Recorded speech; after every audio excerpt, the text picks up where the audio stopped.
CAROLYN does a really nice job of showcasing like Taiwan. Oh, yeah, travel, your travel like series are always so no, it's really good. For me, I really wanted to kind of transition my page to really, I guess, share more about my culture. Yeah. Even though I'm not Taiwanese, my family's from Singapore. And what I noticed that here in America, especially like, for example, like Chinese food, people would just refer to it as like, for example, like you should know, like 牛肉面. Yeah. They'll call it beef stew noodle. Or for like fan tuan, they'll call it Chinese burrito. Yes, which is not even a Chinese burrito, but I get it. Like people will kind of give it a more American name for people to kind of, it's easier for them to order. But then I started noticing that with all these food videos that we've been like, you know, reviewing, you notice that, for example, like Korean food, Vietnamese food, everyone calls it by its actual name. True, yeah. You know, and so I figured with Chinese food, I would really kind of wanted to bring that kind of educational piece to let people know like what it actually is called in Chinese. And I think a lot of at least like the videos that I had seen about, you know, bring value to people who watch your videos, it's always kind of, you know, what can you bring to the audience, right? What can you really, not that you need to educate them, but it's like, what can you share with them and what they can learn from it? Yeah. And that's kind of where people would want to like engage in your videos and stuff like that.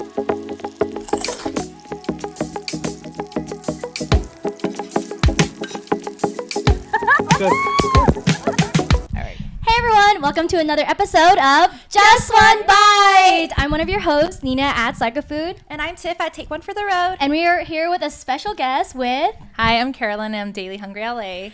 Yay! So I'm super excited to have her on today because CAROLYN is one of like the first people that I feel like both Tiff and I had followed from like back in the day. And I would definitely consider CAROLYN as one of like an OG like foodie. That's nice. So I'm glad that we get to have these like conversations like with you and just kind of like talk about like the food scene like back then and how it's like changed, but also have everyone get to know you too because she's a lovely person And she's like one of our close friends now, I would say. We got close this past year. And she gifted us these baby squishmallows. I know. We were literally talking about like how CAROLYN also is equally into all these collectibles. Yes. So like the squishmallows are a fun addition. And they're food for like I know. Food themed, yes. This is really hard to find, I feel. Yeah. So I'm glad that I found people with the same interests, right? I know. And it's funny, fun fact, she's the one who like helped me get all my Labubus and stuff. She literally gave me all the tips for like buying on Pop Now and stuff. Yeah, I still remember when you asked how I got it. I was actually driving and I was so excited. Yes. I was doing the voice memo and I was like going step by step on how to like lock down a Labubu through the app. And I bought it literally that day. And I was able to get it. So back then though, it was just like the macaron series. So there's no like big into energy. You have to drop your secrets and your tips at the end. Or of you this keep it a podcast. secret and not letting anyone. I'm kidding. Or follow if you guys have a Patreon in the future. That's really exclusive content. First episode is tips by CAROLYN on how to score Labubu. It'll be a segment. It'll be like CAROLYN could be like our weather news lady who just drops in during the podcast. But yeah, anyways, back to who you are, CAROLYN. I just want to talk about like I guess what kind of content that you usually do for people who don't know, and like how did Daily Hungry LA come to be? Yeah, so Daily Hungry LA is, or at least I'm on Instagram, YouTube, and also TikTok, but mainly on Instagram. I do food and travel content. And I started my page around 2014, and I didn't really take it serious until like 2019 when we were all in lockdown. And I think that's when a lot of us started. I feel like we all kind of off. started around the same time because like I think I started in 2017, you started in 2018. I had my account since 2015. Yeah, but then we all really took it seriously During like COVID. when the pandemic hit. So even I think we're even considered like maybe the second batch of OG foodies I because would there think is so. like that first batch, the real OG Yeah. foodies who have been around for a really long time. And so I think we were kind of like the Second second or wave. third wave maybe. Yeah. And then now I think it's like crazy. There's so many people who's a doing lot of food content. newbies, yeah. Yeah, but how I kind of got started or like where I took it more serious was like in 2019 and we had nothing to do. And I remember like Lawrence, my husband, he has a car page. Yeah. And I remember he had this page, but I didn't think he'd take it serious. And one day he's like, hey, look, I have like 1,000 followers. And I'm like, what? And I remember I was like so shocked, and I was like, how did you get like 1,000 followers? Yeah. And he was like, no, every day I just post and I engage, and I was able to just kind of, he's a marketer, yeah. And then I was a little competitive. I was like, if you can do it, I should be able to do it too. And I think that kind of sparked my interest in wanting to kind of take it a little bit more serious than just for fun. And because I decided, like, let me challenge myself to see if I could do this, I started doing a lot of research. I went on YouTube. I went on I think like even Instagram, or mainly actually YouTube, because I think TikTok wasn't even that big yet. No, not yet. So like not even a thing really. Yeah. So I would just Google on YouTube just to see like how to get a following, organically, and like how to build a following, how to build an Instagram page, and I did all that research, and I ended up just doubling down, and then from there the page just started growing based off of like like all the research that I did. So I'm kind of like that too. I feel like ever since I started like my food blog, I really was just honing in every single video. Like even now that people are like, oh, you shouldn't like just focus on the numbers, I'm like, I will still watch that video because it's all about like branding and stuff. Yeah, I think those videos definitely were like really helpful, especially back in the day when long form content was more popular. You really have a lot of creators create videos that were really educational, and I feel like there is a lot of free resources out there for a lot of us. And so even for people who want to like start a page, whether it's like food or any type of interest, there's resources out there. There's more now too. I feel like during our time it wasn't really like influencing wasn't really a thing, and it was all trial and error for us. It was definitely like so many like options, but this is kind of also right before like short form content really like took off. Because before it wasn't even like there's no reels. It was just no reels. Dumps. It was just photos. It was just photo dumps. And then IGTV, but then they scrapped that one. Oh, that's right, IGTV. I totally forgot about that. Yeah, you have horizontal. Yes. Yeah, I think that could have had the potential, but I don't think it was what people wanted. And TikTok was around that same time too, so. Yeah. Maybe it'll come back. I feel like long form is making a comeback now. I think it is. Yeah. Or at least a lot of the older content creators who made long form content, I think they kind of took a break. And so there really is not that many, content creators that are active on YouTube as much as before. So I think right now would be a really good time to, double down. So this is I know this is podcast. Yes. I know. So how did you come up with like the name like Daily Hungry LA? Yeah. So Daily Hungry LA just came out of like really just nowhere. 2014, I just wanted to create an Instagram page, and I just thought of like, I wanted something with food. I wanted to kind of have like an editorial kind of name, so Daily was in there, and then I also lived in LA County, or currently do live in LA County, so I just put it all together and it kind of stuck. And it's a good name. I really like it, right? Yeah, no, there's a good ring. Yeah, I wish like I had something that was a little bit easier, because I feel like if you're searching up someone like Daily Hungry LA, you kind of already know what you're expecting with it. Yeah, so I was like contemplating if I wanted to change it, because it kind of just ties you down to just food. True. But I still kind of, I feel like you can really do a lot with that username. And even then, even if you grow out of that username, you can always change it in the future. But for now, I really like the name. And I know. I don't think any of us have our actual name in our usernames. No, I like both of your guys' name. It's so funny because I think your username is so unique that one time I think I accidentally called you Psycho. Yeah. Well, most people do when they email her, or they do call me Psycho. Or they like email me thinking I'm Nina. I get so many emails being like, "Hi Nina" or "Hi Psycho," and I'm like, that's not me. But yeah, I think it's a unique one for sure. But I do sometimes wish that my name was in it, but I also do feel what you're saying about you're kind of tied down to food. But then that's also something that I wanted to talk about, about like how did you kind of branch out from doing just food content, because CAROLYN does a really nice job of showcasing like Taiwan. Travel series are always so it's really good. And I feel like for me it's like very informative and very like detailed, but not like too like not too review-ish, if that makes sense. I feel like I could see more of like your personality and just more the funness than just being like another salesy Yeah, like it's like restaurant or educational in a fun way. something. Oh yeah. Yeah. Even my own little sister, I think, sent me like Carolyn's videos. Oh, nice. Yeah. She'll be like, look at this video. I was like, I know, that's my friend Carolyn. She's like, oh, let's do this when we're in Taiwan. But yeah, how did you like get into like doing more Taiwan content and stuff, or just travel in general? Yeah, so I think if I recall, because it's been a while, but I do remember in the very beginning, a lot of us did restaurant, like a lot of just collab videos where we would review restaurants.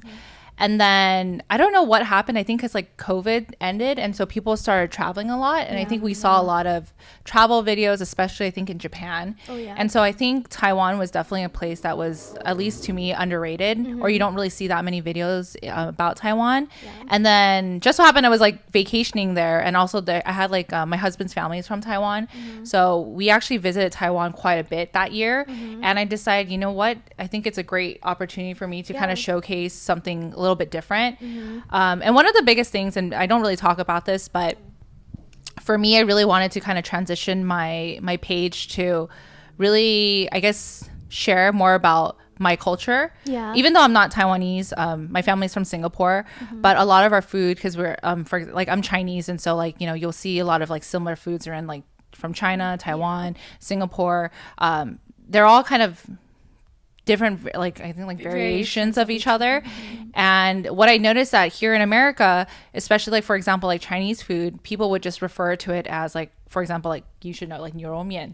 They'll call it beef stew noodle. Or for like fan tuan, they'll call it Chinese burrito. Yes, which is not even a Chinese burrito, but I get it. Like people will kind of give it a more American name for people to kind of, it's easier for them to order. But then I started noticing that with all these food videos that we've been like, you know, reviewing, you notice that, for example, like Korean food, Vietnamese food, everyone calls it by its actual name. True, yeah. You know, and so I figured with Chinese food, I would really kind of wanted to bring that kind of educational piece to let people know like what it actually is called in Chinese. And, you know, maybe if you do travel to some of these places, like for example, Taiwan, and English is not, like at least when you go to a restaurant in the menus, it's not, it's like sometimes it's all in Chinese or Mandarin. And if you're someone who's like visiting, right, it can be very intimidating. So I do kind of incorporate the Chinese characters in my videos. Yeah, you do. And then I'll do like the pinyin, which is like the phonetic way to like pronounce the characters. So just in case, like what if one day you want, you know, visit Taiwan or any, you know, parts, and you can screenshot my video and then, you know, share it with a waiter or like, you know, for a server. Yeah, because they won't know what a Chinese burrito is. Yeah, and you can just be like, oh, like I saw this, like, you know, can you help me what this is? But also just to kind of like let people know that, you know, there is a name for this type of dish, and you know, like just having that exposure, kind of like how like with Din Tai Fung, they have xiaolong bao. Which is like and people call it XLB for short, but people are starting to call it xiaolong bao, or even if I say xiaolong bao, you probably would know what it is, right?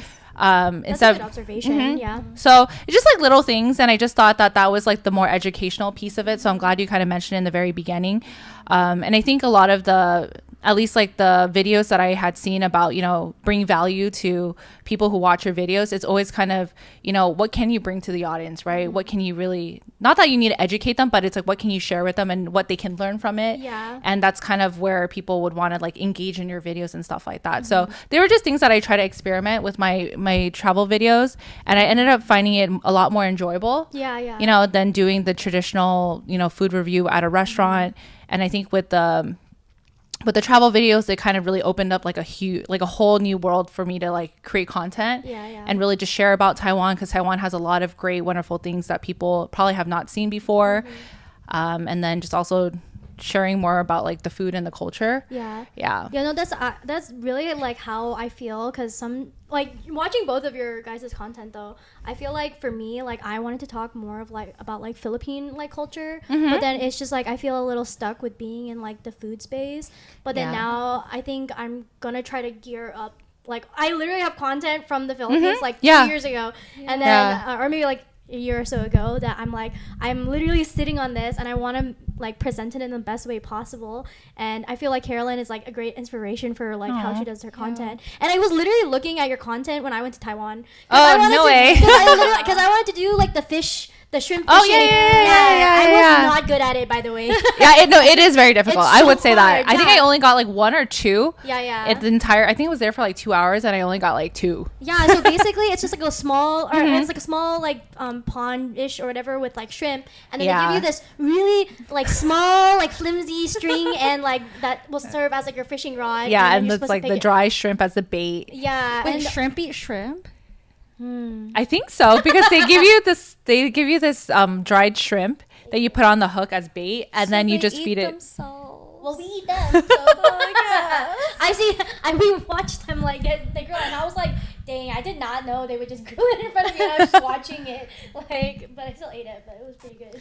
Yeah. Yeah, but yeah, no, I think your content is really good, and it's always like you have to like think about. Like I guess for like travel stuff too. Yeah. Like what would be in it for them, like being the audience? Like what would like what can they gain from it, and what what's in it for them? Because I don't know if you guys watch like Tessa or Tess Barclay or like this other girl like Inspired Media or Co. But they talk about like doing like unselfish vlogs. You told me about this. They are like talking about like nobody's gonna like. Back in the day, they'll probably care about like, oh, today I woke up at this time, and then I did this, and then I did that. But then now people want to like feel some sort of connection, but then also some sort of like, again, what is it in for them? Yeah, or like what's the value, right, for them to watch your videos? Yeah, because what is like the benefit of hearing what you're doing at 6 a.m. and like 3 p.m. Like through the day? But aside from back then, I feel like people are more willing to watch through that. But since there's so many like videos like that, people kind of care. Yeah, no, definitely. There's like a lot of content creators these days. Like everybody's a content creator, even just people that are your friends. They're just also making videos now too, right? And so I think if you are really trying to do content creation seriously, you do have to kind of think about the aspect of, what value do you bring to the audience?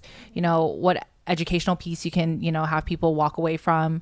Or if they're traveling, right? If it's a guide, now it's like a video guide instead of just them like going on a website, right? And then looking at photos and reading the description. Now you're really kind of telling it through a lens of a video, video form. Yeah. I know you usually do these like in short form videos, but have you ever considered doing it like a vlog, like on YouTube or anything? Yeah, so kind of like you said, you have like a lot of content that's like backlogged for like 2 years. I have a lot of content that's backlogged, and one of my last trips to Taiwan, I actually did take my camera. The DJI, I had that, and I started filming myself, long form, and I was just trying to like see, okay, maybe there might be some aspects that I'll like kind of weave it into a YouTube channel. Yeah, that didn't really go very far. I always forget to conclude the vlog. I'll be like, hey, I'm here. No context. Or it's just like even thinking about editing a long form video. I think that part of me was like where I couldn't even get it to that part. It's exhausting because you don't do content creation full time. No, I don't. Have your own full time job. So when you come home after a long day of work, the last thing you want to do is like edit videos. Yeah, and I don't think I've really ever used any type of like editing tool on my computer before. So I think that's something that I also have to learn when especially if you're editing like long form content. I just haven't gotten to it, but who knows, maybe one day I might this might is your review. year. I know, maybe this might be the year. Maybe I'll be inspired by this, and seriously. No, because this is like the 6-month mark of like the year. So like you could totally go through a whole rebrand. If you really want to. So it can happen. But do you use CapCut for your videos? I do use CapCut, but recently I kind of saw a lot of videos about CapCut, how they own your content, and so a lot of people have been pivoting to DaVinci. Oh yeah. I think Sam uses that. I think Sam uses that. I think she talked about it, and she said she would give us like a full crash course on it. Okay, we literally have to have next week when at our little get together. At the pool. Yeah, we're having like a small like pool party like at my place with the girly pods. Yeah, so we're gonna learn DaVinci, film some music. We'll make it a very productive day out. But yeah, I feel like because if you use CapCut, they have a desktop version that you can use too. So I think I used it once and then I got very overwhelmed and I stopped. It does. I feel like at first when you look at it, you're kind of like, oh my god, where are all the features, because you're usually just used to scrolling. But then it's just on the side and you just have to be comfortable. But it is pretty efficient. But I'm not closed off doing long form. I think maybe in the future, if I do have more time and more more time than I probably would consider doing long form, because I think there is a lot of value you can bring into long form, and I think there is a demand for it right now. Oh, for sure. So even if you are looking to like grow, you know, your account, or if you're looking for another, I guess, like platform to monetize or even just build your brand, I think YouTube is definitely something that you can consider. Literally, That's what we're trying to do. Yeah. Do you guys know who like Nami or the girl who owns Nami Matcha? I think I've seen some of her videos before. She used to go by like your mom Ashley or something like that, but then she started off on YouTube, and then she like basically just grew her platform only on YouTube, and then everyone kind of like in her generation or who kind of blew up around the same time as her, they all swear by like YouTube being like as the one that really built their community. Because even just from like Instagram and TikTok, it's kind of hard because there's so many like passerbyers like looking at your content. It's not really like super resonating. But then when people go to YouTube and specifically look at your life, they're more prone to like remember what's happening. And it's a little bit more in depth. But just curious, have you guys been using YouTube Shorts? Yeah, for like the last 3 years now. Yeah, but I would say like I don't know if we started too early or something, because what I find is that now that when I try to post, it doesn't really like hit off as some people who just started doing YouTube Shorts. Oh, no way. Yeah, because it used to be like in a beta version, and then I was like, oh my god, I'm getting on this, and then I don't really think it's as like popping as where I see people who start it now. So yeah, they're growing a lot faster than we have been, and we've been doing it for like since they first rolled it out. Are you? Did you already do it, or are you? I was doing it for a little bit, but it was just really reposting the videos that I had on Instagram and TikTok, and then I would just repost it. And I think I didn't use Shorts in the very beginning because there was this like time limit. Yes. Ooh, yeah, it was like under like a minute. Under a minute, right? And I think at that time Instagram was promoting videos that were over a minute. Yeah, like 90 so it was kind of frustrating because it's like you had videos on Instagram that you couldn't even, you know, repurpose it onto Shorts. That's true. But I haven't visited Shorts in a while. Yeah, I mean it's not as like what they even said, they don't really like grow as much as like just posting like long form videos. So you can still post on YouTube Shorts, but I don't think they're pushing it as hard as when it was in the beta version or like a couple years ago. Because we grew like a lot faster in that beta version. Like in the very beginning, I feel like it helped me hit like the 1K mark really fast. But then now it's like I'm stuck at the 1K mark. Yeah, I literally just saw a girl who was like posting like Labubu content, and then she like literally jumped up to like 10K like, and I was like, what? But I don't think she was posting, but I don't think she has been posting like before. So maybe since if you haven't done it, you should try doing it again and see. You can see. Do your Labubu content trailer. they're all just sitting at home in a box patiently waiting for you. Open me. Yes. No, but I was telling Carolyn, because she's like into Sunny Angels now, that you should try doing Sunny Angels, because like I don't see a lot of people doing Labubu. I mean, there's so many people doing Labubu content. You gotta bring the Sunny Angels. I think a lot of people would find a lot of value for that. Or just like want to watch you. Yeah, I know. So what's she gonna get? Then I'll have more excuses to buy more Sunny Angels. Sometimes I'll open like one, like, and that's why I started doing like Labubu and then dressing them up, because then I can at least still do one without buying a new one. But we'll see.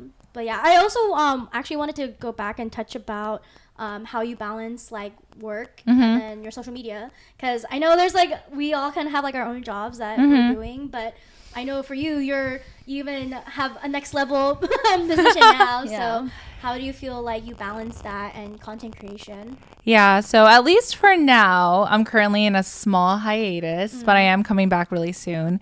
But in the past, I would really not really know how to manage. I think it was where probably I got to a level of burnout. Because, you know, I really love what I do full time, and that's not something that I'm ever planning on quitting. But content creation was something that kind of came out of nowhere. You know, even though, I kind of said that I would want to take it serious, but I also didn't expect it to kind of grow into this. And I don't think I have like the biggest following. You know, I think we're still considered like micro influencers or content creators. But even just being on a micro level, you really do I guess you get invited to a lot of events, right? You get a lot of opportunities, and it does take a lot of your time, and you do kind of need to, you know, be consistent with your content, especially with the algorithm. And so trying to do that while also trying to manage a full-time job is definitely really difficult. And for those people who can do it, like for you guys that do it, you know, full-time and then do your content creation full-time, it is definitely a lot of work, right?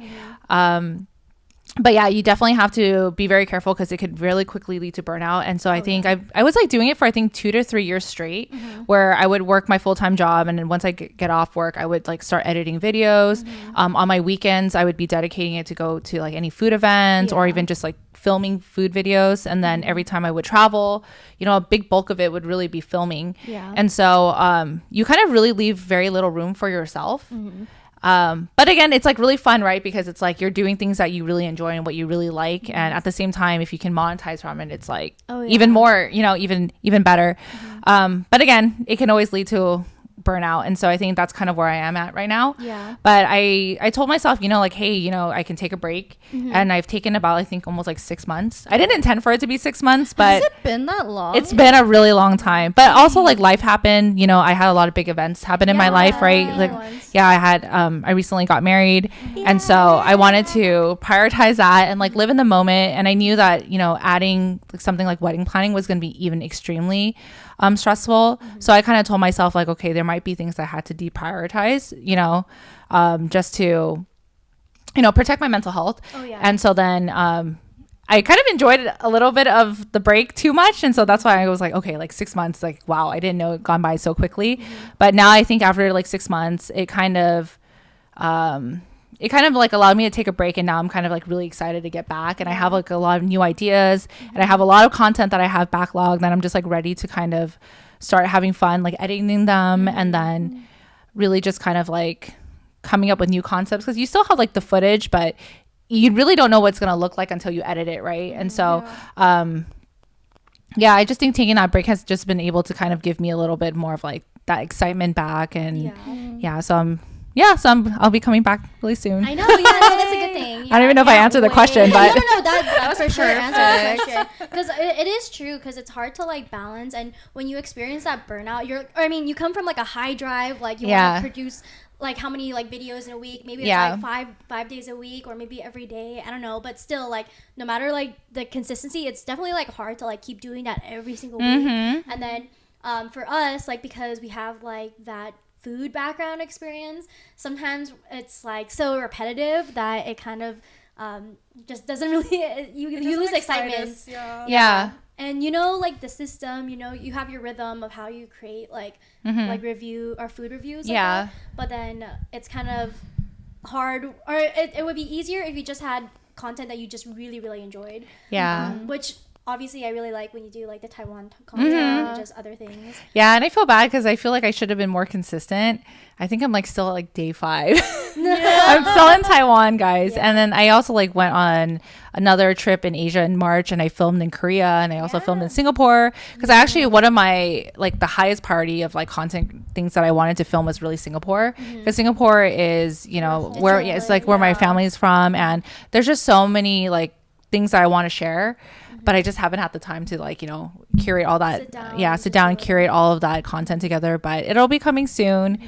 Do you think you're gonna mix the content, like you might do some Singapore content and then might do some Korea, or are you gonna just finish all the Singapore content like and then do Korea?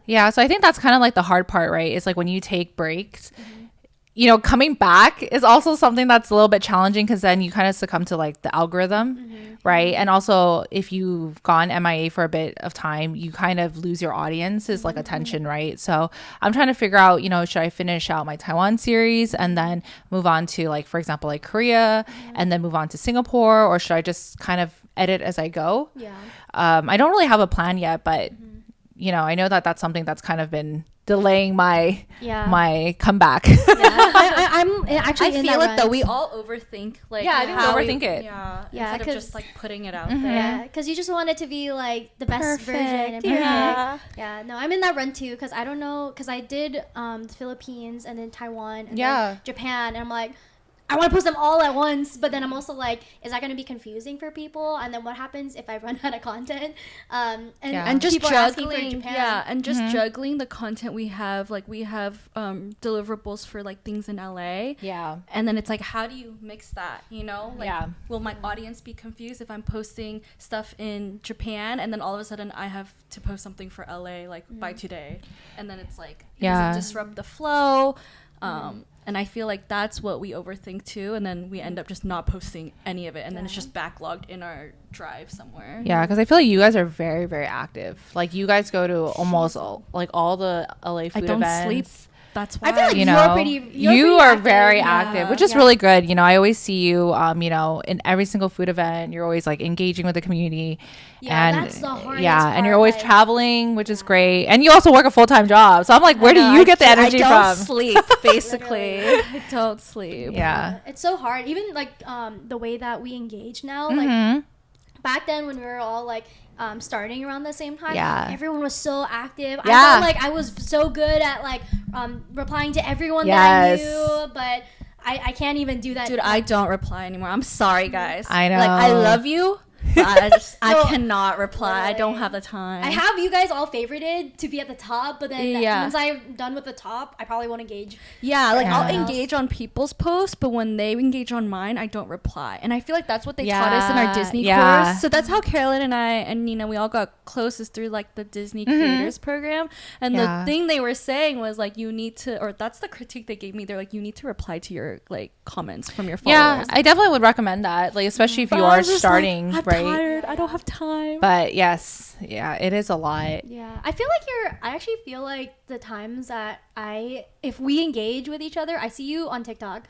Like if you had commented on TikTok more than. Oh yeah, Carolyn's pretty. I feel like you're pretty active on TikTok. You're always like the first to comment on my videos, which I really appreciate. 'Cause Yeah, I think Instagram, I don't know, or maybe this is like algorithm, another yeah. topic for another day, but definitely I think that social media is a very interesting topic to talk about, because I think there has been like a huge like trend shift. And yeah, Instagram, I don't know if people are that engaged on Instagram anymore. I think people are actually more on TikTok. Or at least I find myself more on TikTok than I am on Instagram. But then Instagram is like my primary, I guess like audience, or at least like my videos are more catered for like the Instagram algorithm. But I do love watching TikTok. Me too. And I think that's probably why you see me like just be the first ones to comment on your videos. And then I'm probably not even active on Instagram anymore. I'm only on there just to kind of maybe see like five or six videos, engage, and then I click out. I literally love TikTok. Like Yeah. I will be so willing to scroll for hours, which is so bad. It's something about their algorithm. They just definitely know what you're interested in. Or if you're like locked into one topic for like 3 seconds, Yeah. you will bet that the next video that comes up is It'll about be that sure. topic. Yeah. And then your 3 seconds turn into 2 hours. Yeah. And then Yeah, like doom scrolling. Yeah, Yes. definitely takes place on TikTok. I yeah. love my spy. Thank you to my Chinese spy. Yeah, no, literally they know me. I'm like, oh, thank you. Yeah, and no, and their keywords are really accurate. They are. Versus, I think with Instagram, I think they tried to roll it out, but then No, you can't use it as a you search can't really use it engine. as a search engine. No, really. Yeah, I just started seeing like when you click on a reel and then you go into your own comment section and then they have like a search bar at the top that suggests like what that video is about. I think Instagram literally just rolled that out like a couple months ago. But then I don't really feel like if I type it into Google search, I'll find what I Yeah. Google search into Instagram. I wouldn't really know, and I don't think it hyperlinks. I wonder if Yeah. Instagram should just revert back to being a place where you put your photo dumps of your memories and you just like engage with your friends and keep up with each other's social lives. Because I feel like I'm seeing this across the board with all creators, big or small. Just the last even 2 to 3 weeks, the engagement's been really, really bad, like across the board. Like people with 100K followers, they're hardly getting 100 likes on their post. I'm having a hard time getting 100 likes on my post. And then today I posted a carousel dump, and the engagement's been way better. So I'm like, I wonder if they should just stick to just being like a little memory dump. you know? No, I agree. I think Instagram definitely has become a platform where it's kind of going through an identity crisis. And I think as content creators, we're also trying to respond or at least work within that algorithm. But even then, sometimes I think as content creators, I'm also confused like what they're looking for. Yeah. And then it is very I don't know, like it's very frustrating because it's like one day they're prioritizing like carousels and another day they're prioritizing like, you know, maybe more than a minute or threads. and then they have threads, right? And then they're like, oh no, we want to go back to static posts, and you're just like, okay, what can I actually do on your platform? And so and it's funny because Instagram actually admitted that usually when they have like an update, that's why like Oh yeah, you funky. guys both got like a private a call. Oh my god, we did. We did about that. Yeah. It's very interesting. I actually got it twice, but then they never like followed up with me the second time. No, because I remember the first time I got it was when we were on our Disney trip. Oh. And I remember I was like on the bus on the phone with Instagram, and then you know we were and so then it was like some random lady who I don't know if they work for Instagram or they do or not, but I was kind of like sussed out for a bit because I was like, is this actually true? But then they did send like a follow-up, and then you kind of realize that they would ask you questions, but it would always go back to selling the idea of threads. Then I was kind of like, I don't think this is an actual call to kind of consult, you know, content creators on how to like do better on their content. I think it's more of how can you utilize your current content like strategy to relate it to threads, to get threads to push your content. No, it's ridiculous. Yeah. I also don't even think threads like work that much. I do see a lot of creators though like posting on it. But it's just a page for creators to rant to each other. That's literally all I see on my feed. Is creators ranting about something. I'm not really into like ranting about something, and I could write about like a review, but I don't think that does well. But they actually were like on that call they were like, you should like repost your content to threads, and I'm like, that's literally just the same thing as reposting it to stories. And then they're like, oh, you should also try doing it where you're giving like a sneak peek about what you're about to post. And I'm like, I'm not gonna do that, like, because sometimes I don't even know what I'm gonna post that day. But it's true that they're kind of just selling it instead of just telling you what's helpful. And I think the last call I went on, they were like, oh, you should like look through the best practices on the Instagram. When you go on your dashboard, there's like a link that says like best practices, and it'll show you like suggested Instagram creator videos, but they're kind of like generic. But then I did give some clarification, like the the Instagram CEO was like, oh yeah, hashtags aren't even like really a thing. We don't use that to track. You know how in TikTok you can do it as a search engine? They don't use hashtags as a way to. And it's like, what's the point of us even using hashtags all these years? They're gonna tell you like, oh, it's keywords all the way, blah blah blah. Because before what they suggested was you should only do like 6 hashtags and no more. But now they don't even encourage that. Really? Say, no hashtags? They just say, they didn't say no hashtags, but they just said we don't really track that metric versus just using keywords. And actually too, the metric that they do track is the shares and the saves, which is interesting to me because I feel like I could get a lot of shares or sends and no likes. Why am I getting like 300 shares and can't even get 100 likes? No, seriously, like I've had it like doubled from the shares. But it doesn't make sense. Because I was even wondering, because I've seen that too, where a lot of times your share count is a lot higher than what you receive in likes. But I also think it's a cultural shift. Like people do not like videos anymore.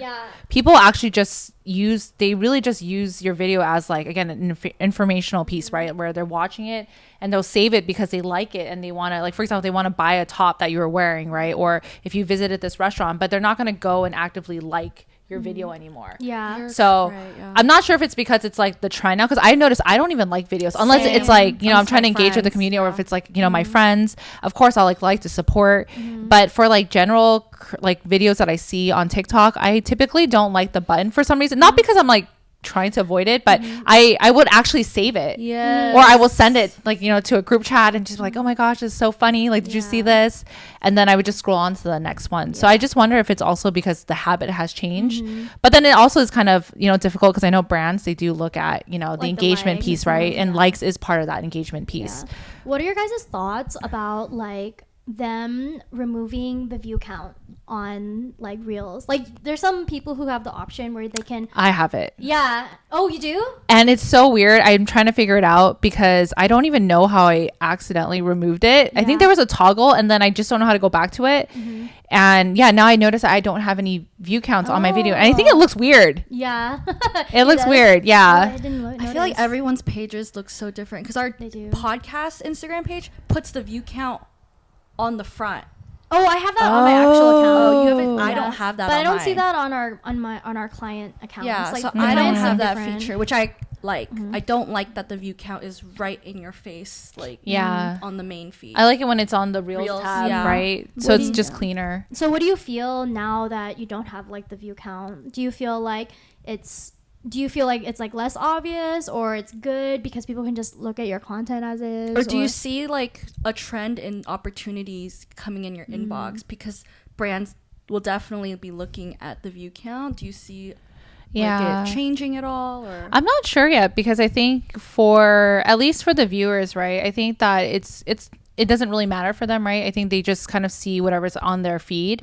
But I think if you're like thinking on the business aspect for brands, it might be better, right? Because I think now brands are just really solely looking at the quality of your content versus like your reach. Because sometimes, again, I think because the algorithm can be very, it's a very like spotty, I guess. Or just, it's not consistent. And sometimes, you know, depending on the time of day that you're posting, sometimes it could even be the comment sections, right? Like sometimes if a video is getting traction, maybe there's like someone arguing in the comment section, or even just the way your opening is, or just there's different like, reasons why a video can go viral, right?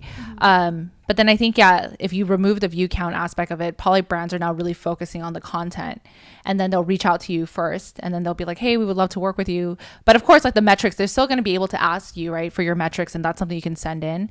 But I think it'll probably open up more doors, right, for brands to really allow like creators that have really been struggling with even just getting their videos out to the masses. But if they're really producing quality content, this might be a really great opportunity for them, right, to be seen without brands just focusing on just the numbers.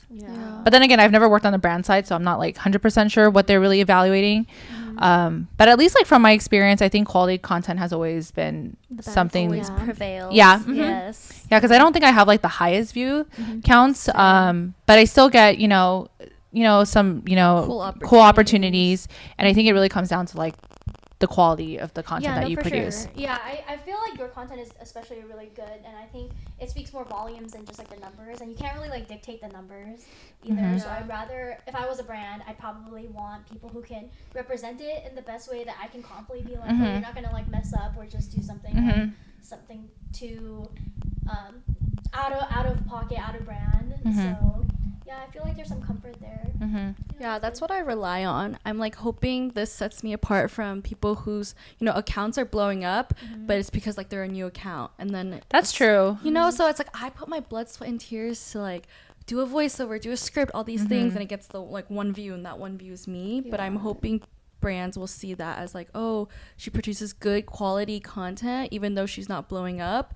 At least I know she's gonna make us like a good video versus like people who just put some clips together with the footage is like grainy, and then they just put like an audio over it, and there's no effort, but for some reason Instagram likes it and it's pushing it out because it's like a new account. I know you like work on the brand side, right? Yeah, I work with a lot of like clients who are like food brands, and then we do like their social media and stuff. But for working with influencers, it's funny because we actually do look at like the following count, and then we do look at like the view count, because if it doesn't match, then we probably wouldn't ask them. But then also too for like I also think it's good to have like organic content, and it's really great when there's an influencer who's willing to share as a collaborator, because I feel like it does help with the restaurant, with the other person, because even on the brand side, I think people get a little too used to just seeing just the food, and sometimes it is refreshing when they get to see like a face of someone enjoying it and stuff. But it is a little bit difficult, I think, because you don't know if some video is gonna pop off or not. But I did see in our like agency, what they were finding is that Meta is actually pushing out like a lot of influencer they'd prefer influencer marketing and ad marketing, which is so interesting because if you think about Instagram, you have to do the whole like Meta badge thing or a subscription, and then honestly we've done like paid like boosts for some of our like clients, and then their videos, like that video would do well, and then the next video that's organic with no boost will do extremely well. Wow. It's really weird. Yeah, I know, but honestly the account that I'm thinking about is a little bit on the higher scale that we work with, but still I'm like, some of them are getting like, so they're up rewarding in the you. Yeah, so but boosting. that one we had been doing it consistently for like I guess almost like 8 months now, and then I only really started noticing that by like the 3rd month, that every other like thing that I boost, it does really well. So I don't know, but that's kind of on the business side, so I don't know for creators how ad boost would work really, but obviously we've probably seen if like we work with a brand and then they boost the post and that one just does super well. Yeah.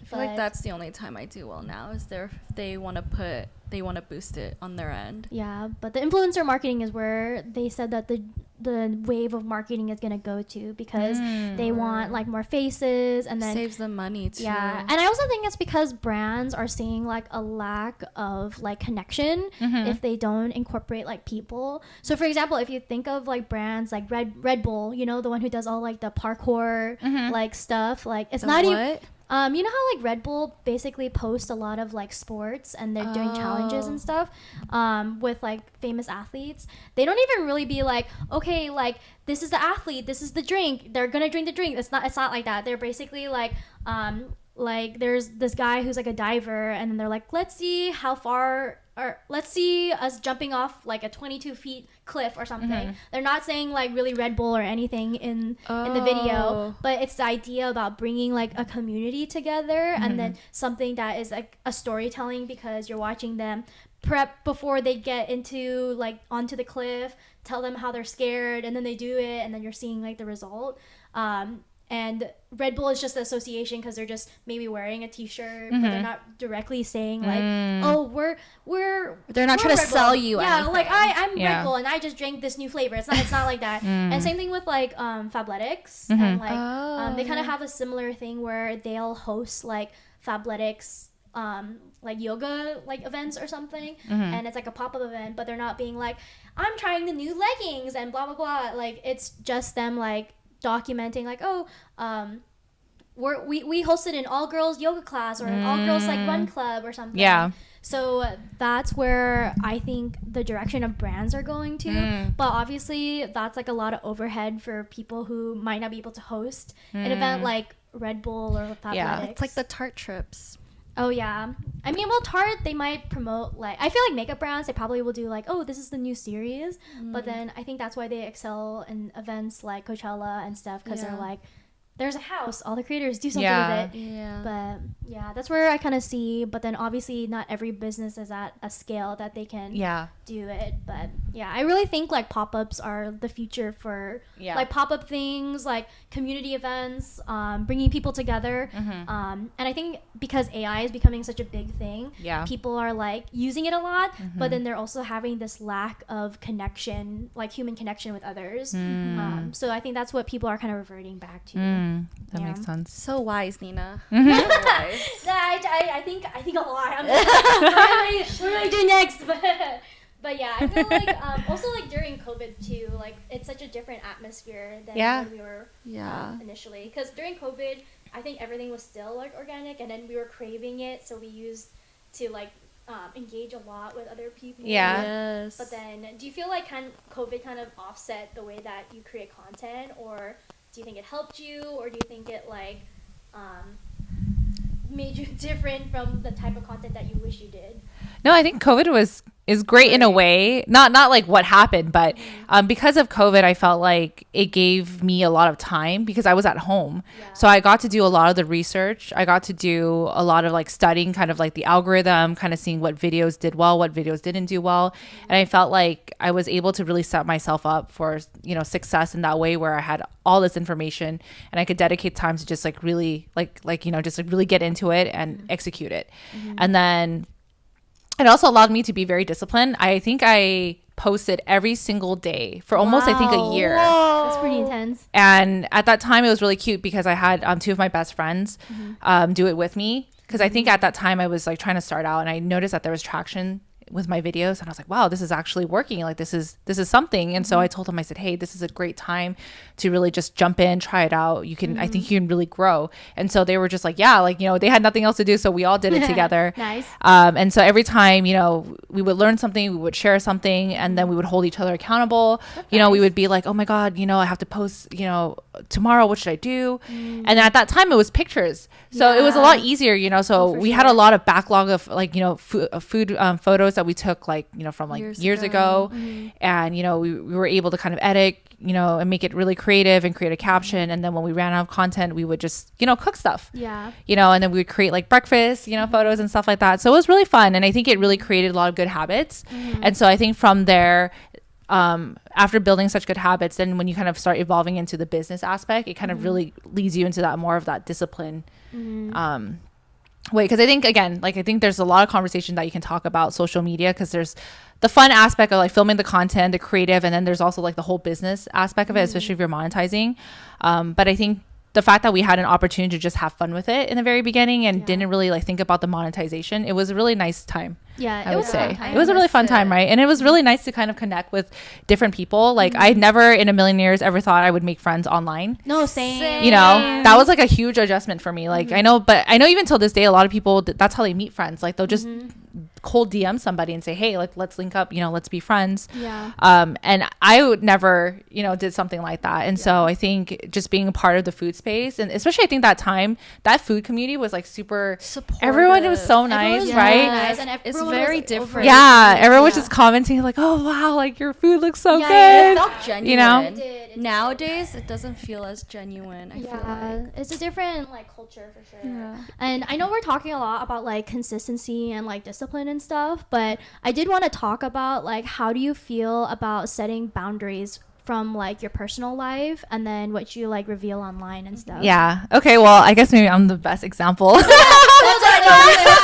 like, oh, we have Carolyn explain this. I mean, hopefully I have my thoughts organized, but I think that I do a pretty good job at separating my personal life with my, you know, I guess like my content creation like side of things. I don't think I strategically like went into it thinking that I was going to do something like this, but I think over the years I've become more and more private. And I don't know if it's because as I gotten older, I kind of really value and prioritize like my personal time. And also like my husband, he's actually like pretty private too. So I think that I kind of match that energy. But then I saw a lot of good things that came out of it, because I feel like especially if you watch like a lot of videos in social media, you see a lot of like family vloggers, you'll see a lot of couple like vloggers, and a lot of times you kind of see the like what happens after a few years of them doing, you know, content creation and showing, you know, the world everything. It can kind of complicate things, right? I think you kind of blur the image between like, or not image, but like you blur the idea of like, you know, what's actually reality, what's not reality. Are you trying to do something for the camera, or are you trying to, you know, get views? So that's why you're kind of maybe having someone do something to get a reaction out of them. It just kind of becomes a very toxic environment. And so I think for me, very early on, I just kind of was like, oh, you know, I think it'd be nice to kind of set boundaries, and then eventually evolve where I was like, okay, maybe I don't feel comfortable sharing, you know, like photos of like my family. And then it kind of spiraled into thinking more into like, you know, with social media, it's a really great place. Like you'll have a lot of supportive, you know, people, and, you know, a lot of people are so friendly and they'll comment and you engage with the community. They're great. But then you always have like that 10% of the bad seeds who might take something and they might run with it, or they're just not nice people and they just have nothing better to do and just comment. And I can only imagine if they said something about someone I showcase on my video, like if it's like, you know, my family, you know, my significant other, my dog, I would take it really personal. Like, I don't care if you say anything about me, because I've already committed and I've already prepared myself for these types of like comments. But if they say anything about people that I care about the most, that would hurt me a lot, and I would probably not be able to like keep my professional like cool, you know. I might actually react. And so I just think, for, you know, just to create like a more positive environment and just to kind of protect my mental health, I thought it was really important to have like those types of boundaries. What do you feel like is your boundaries, like if you were to like list them out? So I would definitely say that I don't showcase like, you know, my significant other on my videos. I mean, I'm not like a hard stickler about it, but I prefer if I don't have to. I don't really showcase anything around like my house. I think I just kind of keep like maybe certain areas that I'll film, but I definitely won't be like, you know, showing all parts of my home. I think it's like my house is like my safe space, you know, and it's a place that like, you know, me and my husband and like my dog, like we just really spend a lot of quality time together. And I just kind of feel like a little bit weird that, you know, you're kind of allowing people to have access to you who don't really know you. So that was like a little weird for me. So I try to keep that, you know, private. And then especially like just like other things like, you know, like I guess like privacy, like where you live, right? Like just the basic stuff, right? Just to kind of like, you know, I think as a female, right, you know, living in America, sometimes it is kind of like you have to kind of protect yourself. So it's just like, yeah, making sure you don't disclose your location, making sure you're not like posting live, like, you know, like for example, if we're like hanging out in Disneyland, I would really try to avoid, you know, posting that like, hey, I'm here at Disneyland. You know, I'll wait till maybe next day or something to kind of like say like, oh, you know, I went to Disneyland, stuff like that. So just like maybe basic like privacy things. And then what else? Yeah, no, it's really neat to hear about the stories where it's, if you're showing like the outside of your home, like through a window or something, and then people can piece it pinpoint. together. I follow this big TikTok creator. I know she lives in Santa Monica because I ran into her at a Pilates studio, but she'll post on her stories of her in Santa Monica, and it's like, based on how you post, I know exactly where you live, you know? Yeah. But it's like, obviously I'm like a fan, I'm not gonna like do anything about it, but I'm like, what if it was someone kind of creepy, you know, because she's like in movies and things like that, and she's only getting bigger. Her boyfriend is pretty big in the movie industry, and I'm like, I feel like you need to be careful about that, you know? No, yeah, you for sure should be like sensitive about like where you are, and because you literally won't know who's like following you. Understandable, but those are respectable boundaries, because you're okay. It's okay to like say that to like people and the people that you're like friends with, and I feel like if you approach it in a way that you're like, you know, this is like my safe haven, or I feel like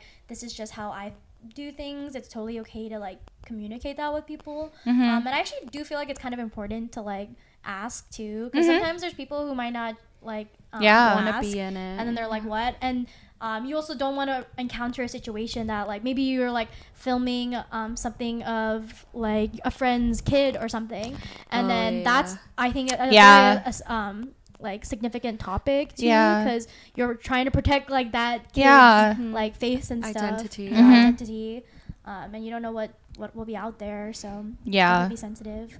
I agree.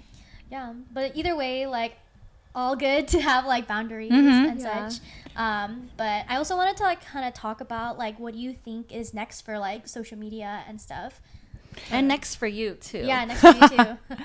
I think we already talked about, you know, some of that, but just to kind of tie it all in, I think that the future really is going to be long form content. You know, I think people are still looking for value content, and I think that there is definitely a void now in YouTube. Like a lot, maybe it's because again, a lot of the OG creators, they've either retired or, you know, they've also done it for a long time. So I could see where they're taking, you know, a break from it. And so I think this is, you know, there's a need for it, because I love playing YouTube while I'm like, you know, getting ready, or I like to have like those like vlogs playing in the background. But I have noticed that there really is not many choices, or I don't know if maybe I just grown up and, you know, I don't really resonate with certain people anymore and I stopped watching. But even then I feel like there's not that many content like creators to kind of watch. And so definitely I think that's an opportunity. I think content creation for in terms of like short form is definitely here to stay. I think attention span is getting shorter. It is. Very, very short. So I could see where there's going to be a need to be able to deliver a message in a very concise but a very entertaining way. And I could see that it might be challenging for someone like me. I think that I'm still kind of adjusting, because I think Gen Z are like very, very good at it. They were just kind of born knowing what's good and like, how to say things in a more concise manner. And I think even with the younger generation being born, I think they having access to social media at such a young age, they're going to be even better, so I think even keeping up with that will be very interesting, and kind of see how our content is going to evolve to kind of match that energy. What are your goals that you want for your content? My goals is I definitely want to continue to keep sharing about my culture, being able to showcase different parts of Asia, and especially Singapore, because again, like Singapore is very special to me, and I definitely want to create content on that. So hopefully in the future I can plan like more trips and really dedicate time to kind of film and showcase what I want to, show the world. I also want to probably pivot from not doing like restaurant reviews anymore, mainly just to match my lifestyle, because I actually don't go out to eat as often anymore. And I've been trying to really prioritize like just saving money, so it's just like cooking at home.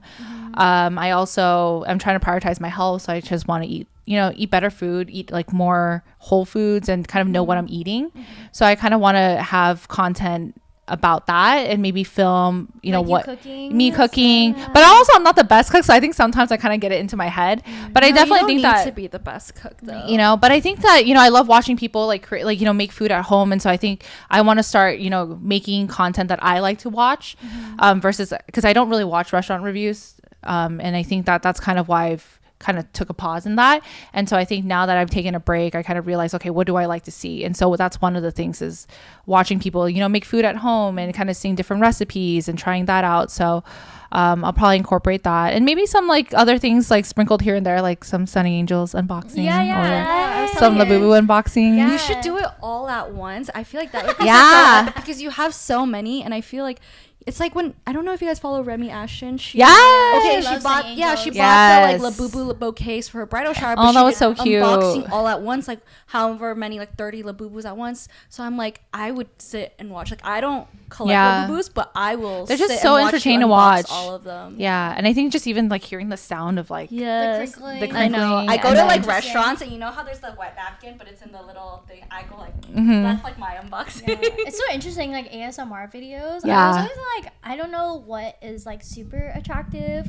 but then I guess people like the sounds and stuff, and it is more calm than like the rush of just the like thrill of like those people who do like, we invited 1,000 people and they're gonna do this challenge or something, and sometimes that is like, well, there's a lot. I feel like I would be a little overstimulated, but then also sometimes the ASMR will like calm you.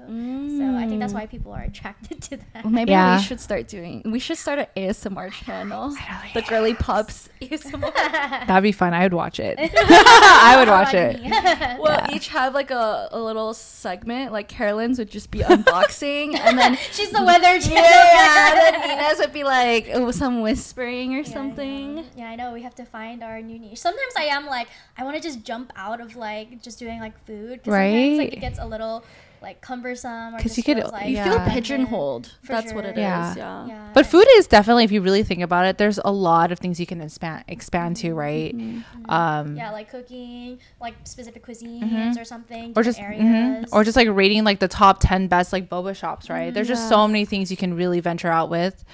You don't have to just stay within just like food reviews, or you can even just focus on just telling stories, right, about like the restaurants. And I think a lot of like creators do that. I think you did that for a little bit, right? I did do that, yeah. It is, I think I used to do this thing called Neighborhood Noms, and that was really I fun, remember. but, bring it back. It's just a little bit hard now, because it's like you have to set up, and during that time I was like a one-person team, and then I had a lot of motivation to like edit and stuff, but then I can't even get myself to like edit a vlog for my own channel for like YouTube stuff. So I'm just like, I don't know. But that was a fun time too. It was nice talking to different restaurants and such. So maybe, but I do want to focus more on like my personal like brand, and I would rather people know me from like being Nina than just doing psycho food, if that makes sense. So that's why I've been trying to expand more on like vlog-ish or just funny-ish Yeah. stuff. But it's a work in progress. Would you Yeah. ever change your name from Psycho Food to just Nina or something? I've thought about it, but Nina's already taken by Nina DeBro from Vampire Diaries. Oh, that's true.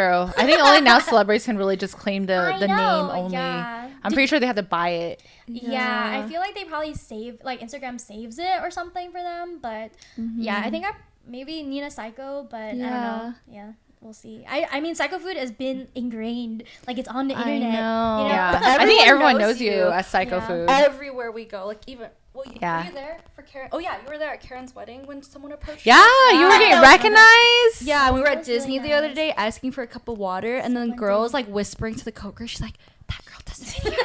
And then Nina's like, "Nice to meet you." And then I was basically taking free water. And I was like, should I have paid for that water? But yeah, it's been nice. But yeah.